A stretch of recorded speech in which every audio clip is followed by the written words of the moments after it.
నమస్తే, welcome to our channel. ప్రస్తుతం మనతో సీనియర్ జర్నలిస్ట్ దాము బాలాజీ గారు ఉన్నారు. వారితో మాట్లాడదాం. సార్ నమస్తే. సార్ మొన్న ట్రంప్ ప్రమాణ స్వీకారం చేసినప్పటి నుంచి ఏదో ఒక షాకింగ్ న్యూస్ చెప్తూనే ఉన్నాడు సార్. ఏదో ఒక షాకింగ్ న్యూస్ వింటూనే ఉన్నాం. సో రీసెంట్ గా ఇప్పుడు స్టూడెంట్స్ మీద చాలా భారీ దెబ్బ కొట్టాడు సార్. ఏంటంటే ఇక్కడ నుంచి వెళ్ళిన చాలా మంది పిల్లలు చదువుకుంటూ పార్ట్ టైం జాబ్స్ చేస్తూ ఉంటారు. సో ఇప్పుడు ఆ పార్ట్ టైం జాబ్ చేయకూడదు అనేది ఆయన చెప్పాడు. దానివల్ల చాలా మంది ఇబ్బంది పడతారు. అసలు ఇక్కడ నుంచి చాలా మంది దేశ విదేశాల నుంచి అమెరికానే వెళ్ళి అక్కడే చదువుకుని అక్కడే సెటిల్ అవ్వాలి, లేకపోతే అక్కడే ఉద్యోగాలు చేయాలి అన్న థాట్ తో ఎందుకుంటారు సార్? ఎందుకని ఇంత భారీగా అమెరికాకు వలసలు పెరిగాయి? అలాగే ఎందుకని ట్రంప్ ఇటువంటి నిర్ణయాలు తీసుకుంటున్నాడు? దానివల్ల నెక్స్ట్ రాబోతున్న పరిణామాలు ఏంటంటారు సార్? అంటే యాక్చువల్గా ట్రంప్ వచ్చినాక ఒక ప్రపంచాన్ని మామూలుగా ఆయన్ని డిస్ట్రప్టివ్ పాలిటీషియన్ అంటారు. అంటే డిస్ట్రప్ట్ చేయగలుగుతాడు. అంటే రూల్ బేస్డ్ అనే ఒక ఆర్గనైజ్డ్ గా ఉండాలి ఇంటర్నేషనల్ పాలిటిక్స్ లో.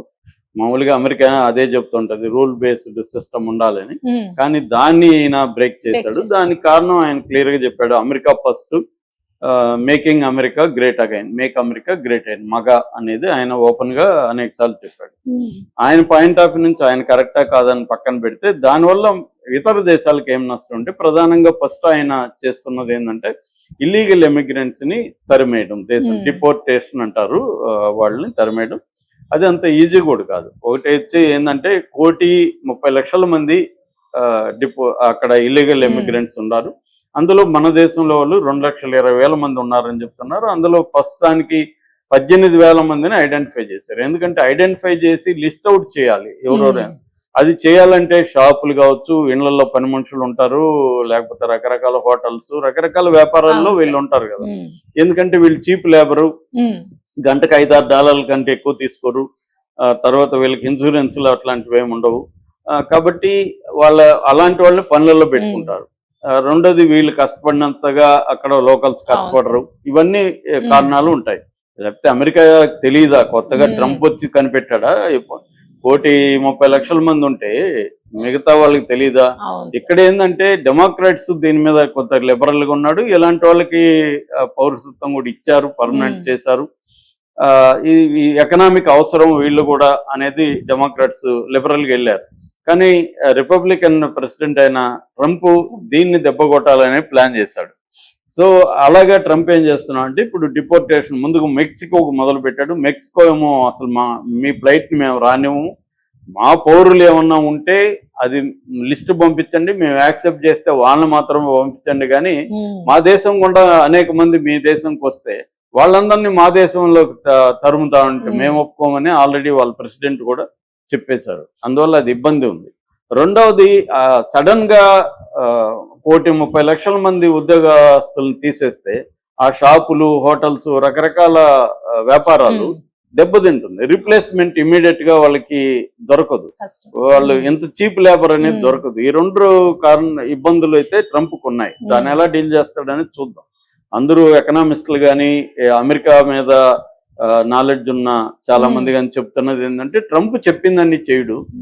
ఆయన ట్రాన్సాక్షనల్ ప్రెసిడెంట్. ట్రాన్సాక్షన్స్ అంటే తను కోరుకున్నవి సాధించడం కోసం పెద్ద థ్రెట్ ని క్రియేట్ చేసి తను కోరుకున్నది లాగుతాడు. నీకు ఇప్పుడు పెద్ద థ్రెట్ ని క్రియేట్ చేస్తే, నీకు ఉద్యోగం పోతుందన్న ఒక థ్రెట్ క్రియేట్ చేస్తే మీరేం చేస్తారు? సార్ మీరు రోజుకి నేను ఇంకొక గంట ఎక్కువ పని చేస్తాను సార్ అంటారు. నా ఉద్దేశం గంట ఎక్కువ పని చేయించుకోవడమే. కానీ అది చెప్తే ఫస్ట్ వినరు కాబట్టి మీ ఉద్యోగానికి ఇసురు వస్తుంది అన్నట్టుగా నేను థ్రెట్ ఇస్తా. ఇది ట్రంప్ స్ట్రాటజీ. ఆయన వ్యాపారాల్లో కూడా ఇదే స్ట్రాటజీ చేశాడు అనేది ఆయన ఎక్స్పర్ట్లు చెప్తున్నారు. అందువల్ల పెద్దగా భయపడాల్సిన ట్రంప్ అంటే, ఆయన అదేదో అంటారు కదా, bark is stronger than bite అని ఇంగ్లీష్ లో. అంటే మురుగుడు ఎక్కువ, మురిగే కుక్క కరవదు అన్నట్టుగా ట్రంప్ ఎక్కువ మురుగుతాడు కానీ కరిసేది తక్కువ అని ఆ రకంగా చెప్తున్నారు. కానీ అదొక ప్రాబ్లం. మనకైతే 18,000 మందిని తీసుకురమ్మన్నారు. ఇండియా కూడా ఓకే, మాకేం ప్రాబ్లం లేదు, 18,000 వస్తే ఇండియాలో కూడా జాబ్స్ ఉన్నాయి ఇవాళ. కాకపోతే అక్కడ కొంత మెరుగైన ఇది ఉంటది. కానీ ఇప్పుడు వాళ్ళ ఖర్చుతో ఇండియాలోకి దింపితే ఓకే అన్నట్టుగా ఇండియా కూడా రెడీగా ఉంది. జయశంకర్ ఆల్రెడీ చెప్పాడు కూడా. కాబట్టి 18,000 వెనక్కి వస్తే మనకేం ఇండియా ప్రాబ్లం. కాకపోతే ఇప్పుడు ఇంకొక ప్రాబ్లం, 2 రకాల ప్రాబ్లమ్స్ ఇండియాకి అక్కడ రాబోతుంది. ఒకటి వచ్చి బర్త్ సిటిజన్షిప్ అంటే పుట్టుకతో సిటిజన్షిప్ వచ్చేదాన్ని ఆయన క్యాన్సిల్ చేశాడు. కాకపోతే దాన్ని కూడా ఇప్పుడు కోర్టులో ఆపుతున్నాయి. అక్కడ 22 రాష్ట్రాల్లో దాని మీద కేసులు వేశారు, కొన్ని కోర్టులు ఆల్రెడీ ఆపేశాయి. కాబట్టి అదేంటంటే రాజ్యాంగం 1868లో ఆ చట్టం చేశారు. తర్వాత అమెండ్మెంట్ 14th అమెండ్మెంట్ ఉంది. దాన్నంతా మళ్ళీ మార్చాలంటే అది పెద్ద తతంగం, అంత ఈజీ అయితే కాదు. ఈ లోపల ఏం జరుగుతుందనేది చూడాలి. ఒకవేళ అది కానీ వస్తే మన వాళ్ళకి చాలా మందికి ఇబ్బంది. ఇప్పుడు మన టాపిక్ ఏంటంటే ఇండియన్ స్టూడెంట్స్ అమెరికాలో చదువుతున్నారు. అసలు వీళ్ళు ఎంతమంది ఉన్నారు, ఏ రంగాల్లో చదువుతున్నారు, వీళ్ళకి అక్కడ ఇబ్బందులు ఏంటి, అసలు ఎందుకు ఇండియాలో మంచి ఎడ్యుకేషన్ సిస్టమ్ లేదా, ఎందుకు వెళ్తున్నారు, ఈ విషయాలు మనం మాట్లాడుకున్నాం. ప్రధానంగా మనకు ఓపెన్ డోర్స్ అనే ఒక సంస్థ ఉంటుంది. ఎవ్రీ ఇయర్ ప్రపంచవ్యాప్తంగా ఉండే ఎడ్యుకేషన్ ఇన్స్టిట్యూట్స్ మీద ఇది రిపోర్ట్స్ సబ్మిట్ చేస్తుంటది. 2023-24 రిపోర్ట్ నేను చదివాను. ఇంటర్నేషనల్ ఎడ్యుకేషన్ ఎక్స్చేంజ్ పేరుతో ఒక రిపోర్ట్ ని ఓపెన్ డోర్ సంస్థ చెప్పింది. ఈ సంస్థ ఏం చెప్పిందంటే ఇండియన్స్ 2023-24 నాటికి ఇండియన్ స్టూడెంట్స్ అమెరికాలో 3,31,602 మంది ఉన్నారు. First time China number 1 China ఉండేది. చైనా స్టూడెంట్స్ ఎక్కువ ఉండేవాడు. 15 years లో ఫస్ట్ టైము ఇండియా క్రాస్ చేసింది చైనాని. అంటే ఇండియన్ స్టూడెంట్స్ ప్రపంచవ్యాప్తంగా అనేక దేశాల కంటే కూడా ఇండియన్ స్టూడెంట్స్ అక్కడ ఎక్కువ మంది ఉన్నారు. ఈ 3,31,602 మంది ఇండియన్ స్టూడెంట్స్ ఉన్నారు అనేది అప్పటికి వీళ్ళు సర్వే చేసిన నాటికి లెక్క అనమాట. అంటే దాదాపు 23% అంతకు ముందు సంవత్సరంతో పోలిస్తే 23% పెరిగారు. అంటే ఎవ్రీ ఇయర్ 23% పెరుగుతూ ఉన్నారు అనమాట. రెండవది రిటెన్షన్ రేట్ అంటారు. అంటే అక్కడికి పోయిన విద్యార్థులు ఎంతమంది వెనక్కి వస్తున్నారు, ఎంతమంది అక్కడ ఉంటారంటే ఓన్లీ 120 మంది మాత్రమే వెనక్కి వస్తున్నారు. 80 మంది అక్కడే ఉండిపోతున్నారు. అక్కడే వాళ్ళు పనులకు అలవాటు అయిపోయి ఉంటారు, ఏదో ఒక ఉద్యోగాలు వస్తాయి, ఇండియా కంటే బెటర్ డాలర్లలో సంపాదిస్తారు. కాబట్టి 180 మంది అక్కడే ఉండిపోతారు, ఓన్లీ 20 మంది మాత్రమే చదువుకొని ఇండియాకి వస్తున్నారు. సో దాన్ని రిటెన్షన్ రేట్ అంటారు అనమాట. సో వీళ్ళకి మామూలుగా స్టూడెంట్ వీసా F1 వీసా అని ఉంటుంది. F1 వీసా కింద వెళ్తారు. వీళ్ళకి ఏంటంటే స్టెమ్ అనే ఒకటి ఉంది. స్టెమ్ అంటే సైన్స్, టెక్నాలజీ, ఇంజనీరింగ్, మ్యాథమెటిక్స్. ఈ రంగాల్లో ఉన్న వాళ్ళకి 24 నెలలు అడిషనల్ గా ప్రోగ్రామ్స్ ట్రైనింగ్ అను ఇంకోటి పెట్టుకోవడానికి అవకాశం ఉంటుంది. అంటే ఎక్కువ కాలం స్టూడెంట్ వీసా మీద వాళ్ళు ఉండొచ్చు, అక్కడ ఉద్యోగాలు చేసుకుంటారు. అట్లాగే ఓపీటీ అని ఇంకో ప్రోగ్రామ్ ఉంటుంది, ఆప్షనల్ ప్రాక్టికల్ ట్రైనింగ్ అని. దీని కింద ఇంకొక 12 నెలలు కూడా పెట్టుకోవచ్చు. ఇలాగా వీళ్ళు ఈ రెండింటి కింద స్టెమ్ అండ్ ఓపీటీ కింద ఇంకొంతకాలం ఒక 1.5 year 2 years పెంచుకుంటారు అనమాట. సో జనరల్ గా మన స్టూడెంట్స్ అక్కడ ప్రధానంగా ఏ బ్రాంచ్లు ఎక్కువ ఉంటారంటే మ్యాథ్స్ అండ్ కంప్యూటర్స్ లో 42.9% అక్కడ ఎక్కువ ఉన్నారు. రెండవదేమో ఇంజనీరింగ్ లో 24.5% ఇంజనీరింగ్ చదువుకునే దానికి వెళ్ళారు. మూడవది బిజినెస్ అండ్ మేనేజ్మెంట్, బిజినెస్ MBAలు ఇవి, అది 11.5% స్టూడెంట్స్ వీటిలో ఉన్నారు. 5.4% మాత్రమే ఫిజికల్ అండ్ లైఫ్ సైన్సెస్ అంటే మెడిసిన్ ఇట్లాంటివి చదువుకునే వాళ్ళు ఓన్లీ 5% ఉన్నారు. అంటే ప్రధానంగా మ్యాథ్స్, కంప్యూటర్స్ దీంట్లో ఎక్కువ ఉన్నారు. అలాంటి వాళ్ళే ఎక్కువగా అక్కడ వెళ్తున్నారు. ఎందుకు వెళ్తున్నారు అనే దానికి ఫస్ట్ కారణం ఇండియాలో హయ్యర్ ఎడ్యుకేషనల్ ఇన్స్టిట్యూట్స్ తక్కువ ఉన్నాయి. IITs, IIMs తక్కువ ఉన్నాయి. అందులో రిజర్వేషన్స్ సిస్టమ్ ఉంది మనకి.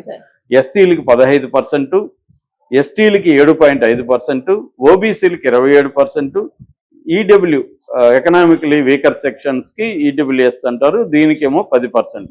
అంటే ఓవరాల్ గా దీనివల్ల రిజర్వేషన్లు ఎక్కువ ఉన్నాయి. దీనివల్ల ఇంక్లూజివ్ అనేది మనకి ఎడ్యుకేషన్ లో బలహీన బడుగు వర్గాల్ని, దళితుల్ని, గిరిజనుల్ని తీసుకురావడానికి ఇది మంచిదే. కానీ దీని సైడ్ ఎఫెక్ట్ ఏమవుతుంది, హై నాలెడ్జ్ ఉన్న అప్పర్ కాస్ట్ పిల్లలకి దొరకట్లేదు. నిన్నెవరో చెప్తున్నారు, మెడికల్ వీళ్ళు పీజీకి ఎంట్రన్స్ రాసిన వాళ్ళు ఒక SCMI ఒక దగ్గర కౌన్సిలింగ్ వచ్చింది, సీట్ వచ్చింది, అక్కడ బ్లాక్ చేసుకుంటది. వేరే దగ్గరకు మళ్ళీ ట్రై చేస్తుంది, వేరే దగ్గరికి వెళ్ళిపోతుంది. ఈ బ్లాక్ చేసుకుంది మళ్ళీ ఎస్సీకే ఇస్తున్నారు, అప్పర్ కాస్ట్ కి ఇవ్వట్లేదు అనేది ఎవరో చెప్తాను. అది నిజమా కాదనేది తెలియదు, కానీ అంటే ఓవరాల్ గా దీని నుంచి అర్థమయ్యేది ఏంటంటే ఫార్వర్డ్ కాస్ట్ లోకి నాలెడ్జ్ ఉన్న వాళ్ళకి, మెరిట్ ఉన్న వాళ్ళకి సీట్లు రావు. దాని సైబెట్టే ఎప్పుడైనా ఒక మంచి పని చేస్తే దానివల్ల వేరే వాళ్ళకి నష్టం కూడా జరుగుతుంది. అది జరుగుతుంది. దీనివల్ల ఏం చేస్తున్నారు, అమెరికాకు ప్రిపేర్ చేస్తున్నారు. ఈ అప్పర్ కాస్ట్ కొంత సోషల్ కనెక్షన్స్ ఉంటాయి, కొంత డబ్బులు ఉంటది, లేదా బ్యాంకుల్లో అక్కడ ఇక్కడ అప్పులు చేసి వీళ్ళు వెళ్ళిపోతున్నారు. మిడిల్ క్లాస్ వాళ్ళు కూడా అమెరికాకి ఎక్కువ వెళ్ళడానికి ఈ కారణాలు ఉన్నాయి. అంటే ఇండియాలో మంచి వరల్డ్ ర్యాంకింగ్ యూనివర్సిటీలు చాలా తక్కువ ఉన్నాయి. అందుకనే మనకి రఘురామ్ రాజన్ లాంటి ఎకనామిస్టులు పదే పదే ఆయన ఏ ఇంటర్వ్యూలైనా మొత్తుకునేది ఏంటంటే క్వాలిటీ ఎడ్యుకేషన్ ని ఇక్కడ డెవలప్ చేయండి, మనకి హ్యూమన్ రిసోర్స్ బలంగా ఉంది, మీరు అవి చేయకుండా ఇన్ఫ్రాస్ట్రక్చరు, మ్యానుఫ్యాక్చరింగ్ ఇదే మాట్లాడుతున్నారు మోడీ ప్రభుత్వం. అవి నేను వద్దనట్లేదు, దాంతో పాటు ఎడ్యుకేషన్ మీద ఇన్వెస్ట్ చేయండి, హ్యూమన్ రిసోర్స్ మీద ఇన్వెస్ట్ చేయండి అని ఆయన ప్రతి దాంట్లో చెప్తున్నారు. అది మోడీ ప్రభుత్వం కూడా చేస్తుంది, కానీ చేయాల్సినంత చేయట్లేదు. అందుకని మనకి ఇంటర్నేషనల్ స్థాయి ర్యాంకింగ్ ఉన్న యూనివర్సిటీ లేదు. అదే అమెరికాలో మనకి ఇంటర్నేషనల్ స్థాయి యూనివర్సిటీస్ ఎంఐటి కావచ్చు, స్టాన్ఫోర్డ్ కావచ్చు, హార్వర్డ్ కావచ్చు, యూనివర్సిటీ ఆఫ్ కాలిఫోర్నియా బెర్క్లీ కావచ్చు, యూనివర్సిటీ ఆఫ్ పెన్సిల్వేనియా కావచ్చు, ప్రిన్స్టన్ యూనివర్సిటీ కావచ్చు, ఇలాంటి యూనివర్సిటీలు అమెరికాలో టాప్ 10 ర్యాంక్, వరల్డ్ లోనే టాప్ 10 ర్యాంకుల్లో ఉన్న యూనివర్సిటీలన్నీ అక్కడ ఉన్నాయి. సో అందుకని మన విద్యార్థులు అప్పో చేసి అమెరికాకి వెళ్ళిపోతున్నారు. సో వెళ్ళిపోయిన వాళ్ళు అక్కడ ఆపర్చునిటీస్ ఉన్నాయి కాబట్టి ఉంటున్నారు. వీళ్ళు ఎక్కువ మంది ఏంటంటే మిడిల్ క్లాస్ నుంచి ఎక్కువ మంది వెళ్తున్నారు కాబట్టి వీళ్ళు ఏం చేస్తారంటే అక్కడ యూనివర్సిటీలో మామూలుగా అక్కడ యూనివర్సిటీలు ఏంటంటే వారానికి 20 గంటలు మాత్రమే పని చేసుకోవచ్చు. అది కూడా అందరికి దొరకదు, దాంట్లో కూడా ఎగ్జామ్స్ అట్లాంటి క్వాలిఫైడ్ అవ్వాలి. వారానికి 20 గంటలు అంటే వాళ్ళకి గంటకి ఎంత వస్తుంది, $5-6, $5 నుంచి $10 మ్యాక్సిమం, అది సరిపోదు వాళ్ళకి. కాబట్టి వాళ్ళు ఏం చేస్తారు, పెట్రోల్ బంకుల్లో, చిన్న చిన్న హోటళ్లలో, తర్వాత షాపింగ్ మాల్స్ లో వీటిలో పనిచేస్తారు. దాంట్లో జనరల్ గా నిన్నప్పుడు ఒక అర్జున్ అనే ఒక అబ్బాయి స్టోరీ సర్క్యులేట్ అవుతుంది మీడియాలో. అర్జున్ అనే అబ్బాయి ఏంటంటే చదువుకుంటూ ఒక ఇట్లాంటి స్టోర్ లో పనిచేస్తున్నాడు. ఆ అబ్బాయి రోజుకి 6 గంటలు పనిచేస్తుంటే అబ్బాయికి ఒక గంటకి $7 వస్తున్నాయి. ఇప్పుడు ఆ జాబ్ పోయింది అబ్బాయికి. సో అందువల్ల ఇప్పుడు రోజుకి $40-50 సంపాదన పోయింది కదా. దాంతో ఇప్పుడు మరి బతకడం ఎలాగా అబ్బాయి అనేది ఆ స్టోరీ, ఇది ఒక ఎగ్జాంపుల్ గా. అలాగే ఇప్పుడు ఏంటంటే వీళ్ళందరూ కూడా పనిచేసుకుంటున్న వాళ్ళు రోజుకి $5 నుంచి $10 సంపాదించుకుంటారు. గంటకి $5 నుంచి $10 సంపాదించుకుంటారు. రోజుకి ఒక 6-7 గంటలు పనిచేస్తే $40 పర్ డే వస్తుంది. అది వాళ్ళకి సరిపోతుంది. అక్కడ ఖర్చులు ఎక్కువ. ఒకసారి యూనివర్సిటీలో క్యాంపస్ లో వాళ్ళకి రూములు దొరకవు, బయట ఉండాలి. బయట ఉండాలంటే మొన్న ఎవరో మెడికల్ స్టూడెంట్ చెప్తున్నారు, మేము 7 మంది 8 మంది ఉన్నాము, ఒక్కొక్కరికి $1300 పడుతుంది రెంట్ అని. సో మేజర్ గా $1000 లేకుండా వాళ్ళు ఉండలేరు. $1000 పే చేయాలి. సో మిగతా ఖర్చులు ఉంటాయి, ఫుడ్, ఎక్స్ట్రా ఖర్చులు. వీటన్నిటికీ కనీసం $2-3 వేల $2000 అయితే కనీసం అవుతుంది.